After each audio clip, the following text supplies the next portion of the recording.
یسوع کے نام میں سب کو سلام۔ تو جے مسیح دی، ہر شے مسیح دی۔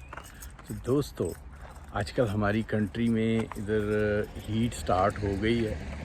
ہیٹ اور سن شائن یہ ہماری کنٹری میں بہت کم ملتی ہے۔ جب یہ ملتی ہے تو دنیا بہت خوش ہوتی ہے، اور دیکھیں دھوپ اور چمک، کیونکہ ادھر صرف جو ہے تھوڑا سا ڈارک اور اتنی سن شائن نہیں ہوتی اور اتنی ہیٹ نہیں ہوتی، اور یہ بھی کچھ دن ہوتی ہے، پتہ کوئی نہیں کہ کل کیا ہو، کل شاید ادھر بہت ہی ڈارک ہو جائے۔ تو دوستو، اسی طرح ہی ہماری زندگی بھی جو بائبل کے حوالے سے ہے، کبھی بہت ہی لائٹ میں ہوتی ہے۔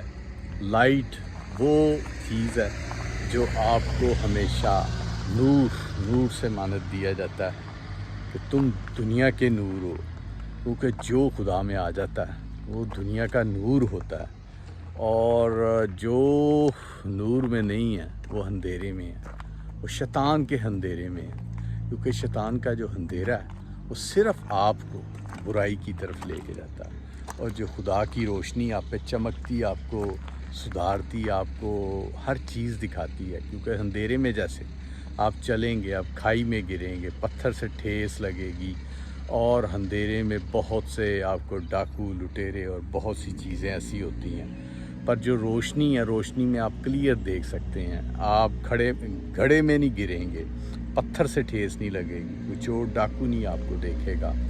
تو دوستو، جو یہ گڑھا اور یہ چیزیں ہیں، اس سے آپ کو بچنا ہے، اندھیرے سے بچنا ہے، روشنی میں رہنا ہے۔ جیسے دیکھیں آج کل میں بتا رہا ہوں کہ ہماری کنٹری میں بہت سی روشنی ہے، تو روشنی میں سب لوگ جو ہیں بڑے خوش ہیں اور خوشی مناتے ہیں۔ جب ادھر ڈارک اور رین ہوتی ہے تو سب تھوڑے سے پریشان بھی ہوتے ہیں اور افسردہ بھی ہوتے ہیں۔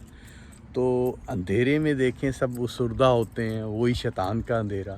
تو جو روشنی ہے، روشنی دیکھیں خدا کی دی ہوئی، جو نور، جو مسیح جیزس اور گاڈ جو نور ہے، جو روشنی ہے، جو روشنی میں رہتے ہیں وہ ابد کی زندگی پاتے ہیں۔ روشنی وہی جو خدا کو قبول کر کے، مسیح کو قبول کر کے، جیزس کو قبول کر کے اور ان کے پیچھے ہو لیتا ہے اور اس کے احکامات کو مانتا ہے، تو وہ روشنی میں چلتا ہے، وہ اندھیرے میں نہیں گرے گا، وہ ٹھیس نہیں لگے گی، وہ گڑھے میں نہیں گرے گا، اسے ڈاکو نہیں لوٹیں گے، اور وہ ابد کی زندگی پائے گا۔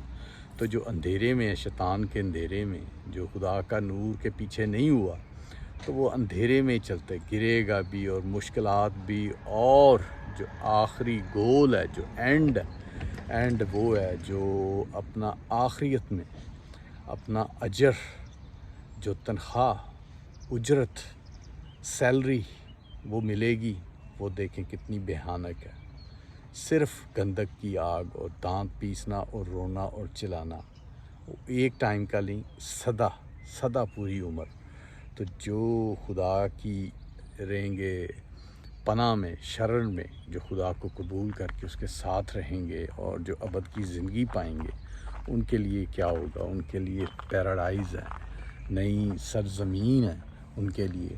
اور اس نئی سرزمین پہ دیکھیں دوستو، وہ رہیں گے جہاں پہ سونے کی سڑکیں ہیں، اچھے ہیرے جواہرات، ہر چیز، ہر نعمت، اور وہاں دانت پیسنا اور رونا نہیں۔ جیسے اس زندگی میں دیکھیں کوئی سو جاتا ہے، کوئی مر جاتا ہے، کوئی بیمار ہے، کوئی دانت پیستا ہے، کوئی روتا ہے، کوئی انجری ہو جاتا ہے، ایکسیڈنٹ ہو جاتا ہے، کسی کے پاس پیسے نہیں ہیں، کسی کو پرابلمز ہے، کوئی جیل میں ہے، مختلف جگہ پہ، وہاں پہ یہ نہیں ہوگی۔ پر اس سے پہلے آپ نے مسیح کا جو ڈور ہے اس میں سے ہو کے گزرنا ہے، مسیح کو قبول کرنا ہے، خدا کو قبول کرنا اور اس کے احکامات کو ماننا، تو پھر آپ ابد کی زندگی پا سکتے ہیں۔ تو چلیں دوستو، یہ دو ڈور اور دو رستے ہیں، ان میں سے چوز کرنا آپ کا ہے۔ اندھیرے کو چوز کرتے ہیں کہ روشنی کو چوز کریں گے تو آپ ابد کی زندگی پائیں گے۔ اندھیرے کو چوز کریں گے، ٹھوکر بھی کھائیں گے، گڑھے میں بھی گریں گے، اور اس کا آپ کو جو سیلری ہے وہ نہیں ملے گی۔ اس کی سیلری ایسی ہے کہ بہت بھیانک ہے۔ تو دوستو، آپ پہ آپ کون سی چوز کرتے ہیں۔ تو پریز دی لارڈ، جے مسیح دی۔